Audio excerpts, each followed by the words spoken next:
Good morning people! So today, punta tayo ng ospital para magpa-check up and gusto ko lang ipakita sa inyo kung gaano ba kabilis magpa-check up dito sa US. So before ang check up ko today, nag-book ako ng appointment online and ito na nga yung araw ng check. Madaming ospital sa paligid namin pero pinili ko yung 10 minutes away and ito na nga, nakita ko yung school bus, binilihan ko kasi ang cute no, parang yung mga nasa movie. Anyway, dito sa Amerika, hindi mo kailangan umalis ng sobrang aga kapag meron kang appointment sa ospital. So 9 AM yung check up ko and then umalis kami ng bahay ng mga 8:30 AM. And then ito, sinisilip ko pa nga tong Halo-Halo Cafe kung bukas na ba siya pero hindi pa. And then ayan, punta na tayo sa loob para mag-check-in. Pwede kang mag-check-in online sa app or pwede mo rin tong gawin in person. And then ayan yung hospital, sobrang linis, mabango, wala masyadong taong naghihintay sa loob dahil lahat may appointment. And then ayan, bagong gawa nga tong hospital na to. And then dito naman ako nag-check-in kung saan inabot lang yun ng mga 1 minute. And then pinasok na nga ako sa room para hintayin ng doktor at dito magaganap ang check-up.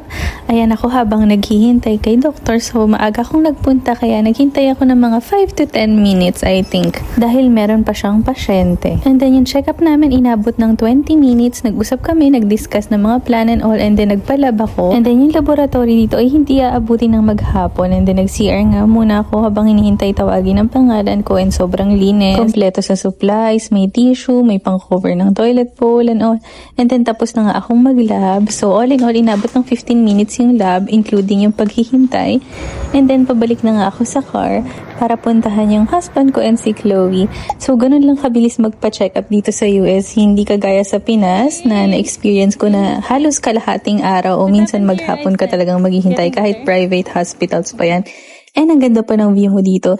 So, I think isa to sa mga bagay na masasabi kong sobrang worth it tumira dito dahil sa healthcare. And yan, nakauwi na nga tayo at nakabili pa tayo ng mais con yelo para snack natin after nating mag-lunch. So, yun lang guys. Thank you for watching. Bye!